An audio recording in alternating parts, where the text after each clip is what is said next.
지금 이 시각 여러분들이 주목하는 뉴스 만나보겠습니다. 일본 후쿠시마 원전의 오염수 해양 방류를 위한 절차들이 마무리 단계에 들어가면서 오염수 방류가 임박했다는 평가가 나옵니다. 일본 원자력규제위원회는 오늘부터 4일간 오염수 방류 전 최종 점검에 들어가는데요. 일본 정부는 오염수 방류 계획을 검증해온 국제원자력기구 IAEA의 최종 보고서에서도 별다른 지적이 제기되지 않으면 예고한 대로 올여름 오염수 방류를 강행할 것으로 예상됩니다. 도쿄에서 박상현 특파원이 보도합니다. 일본 원자력규제위원회는 사흘 동안 후쿠시마 제1원자력발전소 오염수 해양 방류 설비에 대한 전체적인 점검을 진행합니다. 검사는 이르면 이달 말쯤 끝나고 문제가 없는 한 다음 달 초쯤 도쿄전력의 검사 종료증이 발부됩니다. 그러면 오염수의 해양 방류가 가능해집니다. 앞서 현장을 시찰한 원자력규제위원장은 큰 과제 없이 착실히 공사가 진행되고 있다고 평가한 바 있어 이번 검사에서도 합격점이 나올 가능성이 큽니다. 도쿄전력은 전날 오염수 해양 방류 설비 시운전을 종료하면서 설비 공사를 모두 마쳤습니다. 일본 정부는 오염수 방류 계획을 검증해온 국제원자력기구 IAEA의 최종 보고서에서도 별다른 지적이 제기되지 않으면 예고한 대로 올여름 오염수 방류를 강행할 것으로 예상됩니다.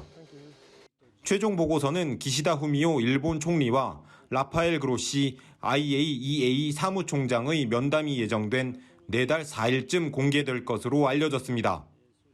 요미우리 신문은 IAEA가 지금까지 방류 방법 등이 타당하다고 평가해왔기 때문에 이번에도 비슷한 견해가 유지될 것으로 보인다고 전망했습니다. 오염수 방류 시점은 아직 명확히 정해지지 않았습니다. 기시다 총리는 방류에 반대하는 원전 인근 어민에 대한 설득 작업과 주변국 반응 등을 고려해 시점을 결정할 것으로 예상됩니다. 도쿄에서 연합뉴스 박상현입니다. 박원순 전 서울시장의 성추행 의혹 등을 담은 다큐멘터리 영화가 개봉을 앞두고 있습니다. 박 전 시장을 옹호하는 내용이 담겨 논란이 되어 왔는데요. 여성단체들은 피해자에 대한 2차 가해를 멈추라며 개봉 취소를 촉구하고 있습니다.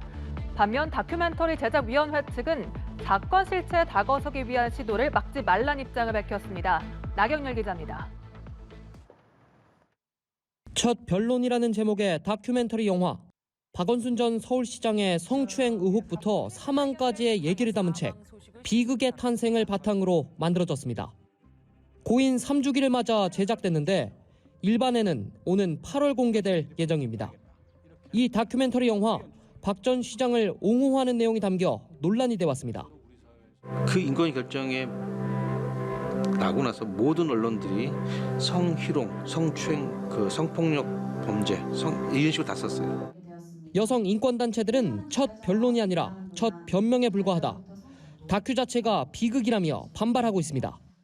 피해자가 국가인권위원회, 법원으로부터 성희롱 피해를 인정받았는데도 다큐멘터리는 이를 부정하는 내용을 다루고 있다는 겁니다.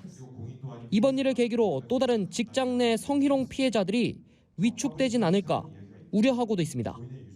과연 내가 지금 경험하고 있는 직장 내 성희롱 피해를 고발했을 때도 이런 방식의 보복이나 평가들이 돌아오지 않을까?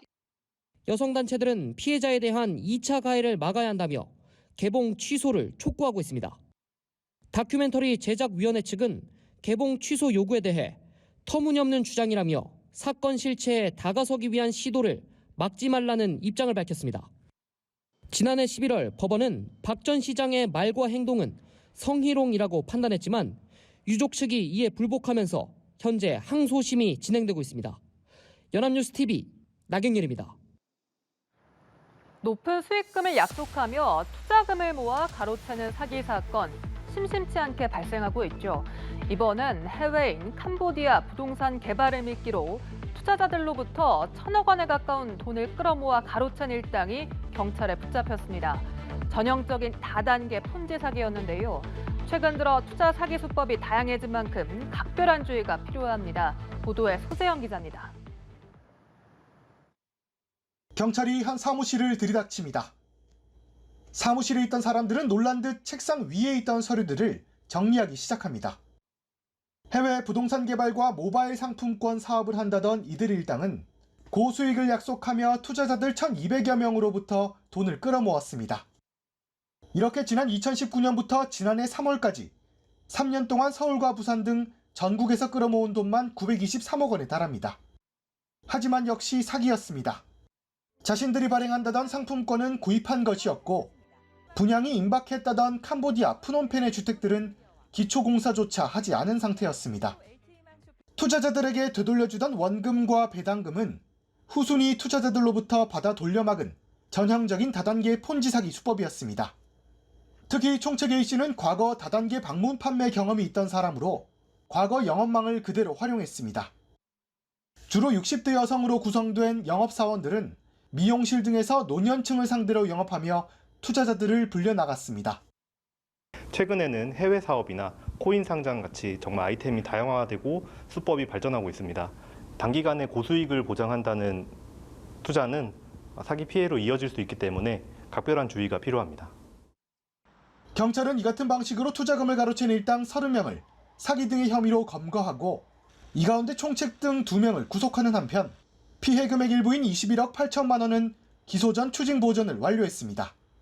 연합뉴스TV 소재영입니다. 후덥지근한 여름 장마철이 시작됐습니다. 이맘때면 어김없이 찾아오는 게 식중독인데요. 특히 학교나 유치원 같은 집단 급식소에서 식품 안전 사고가 많이 발생하고 있습니다. 조리 작업 전이나 화장실에 다녀온 후에는 반드시 손을 씻고 음식을 만져야 하고 음식을 실온에 보관하는 것도 피해야 하는데요. 필수 위생 수칙을 지켜야 집단 식중독을 예방할 수 있습니다. 홍서현 기자입니다. 병원성 대장균은 동물의 대장 안에 서식하며 식중독을 유발합니다. 분변에 오염된 물이나 그 물로 기른 채소, 오염수로 씻은 식품을 통해 감염될 수 있습니다. 2018년부터 5년간 병원성 대장균 식중독에 걸린 환자는 5,347명입니다. 이 중 환자 65%가량이 6월부터 8월에 몰렸습니다. 고온 다습한 환경에서 식중독균이 훨씬 빠르게 번식하기 때문입니다. 특히 식중독이 발생한 곳의 절반가량은 학교나 유치원 등의 집단 급식소였습니다. 식품의약품안전처는 지난 5월 한 달 동안 전국의 어린이집 6,618곳을 점검해 식품위생법을 위반한 20곳을 적발했습니다. 소비기한을 넘긴 제품을 보관하거나 조리 종사자의 건강진단을 실시하지 않은 곳이 많았습니다. 식중독 집단 감염을 예방하려면 위생수칙을 철저히 지키며 조리하는 것이 필수입니다. 집단급식소 같은 경우에는 대량으로 조리하는 음식 등이 많기 때문에 칼, 도마는 식재료별로 구분해서 사용을 하고 세척, 소독을 철저히 하는 것이 필요하고요. 조리원은 조리 작업 전이나 화장실에 다녀온 후 손을 반드시 씻고 음식을 실온에 보관하는 것도 피해야 합니다. 올 여름은 평년보다 기온이 높을 것으로 예상되는 만큼 식중독 예방에 각별한 주의가 필요합니다. 연합뉴스TV 홍서연입니다. 러시아 용병기업 바그너 그룹의 수장 프리고진의 무장 반란 사태를 중재한 루카셴코 벨라루스 대통령이 협상 내막을 공개했습니다. 푸틴 대통령은 이미 프리고진을 사살하려는 계획을 세웠고 자신이 나서서 말렸다고 하는데요. 행방이 묘연했던 프리고진은 현지 시간 27일 벨라루스에 도착했다고 루카셴코 대통령이 공식 확인했습니다. 한미희 기자입니다. 예브게니 프리고진이 이끄는 용병기업 바그너 그룹이 우크라이나 국경을 넘어 러시아 남부 로스토프주로 진입한 지난 24일.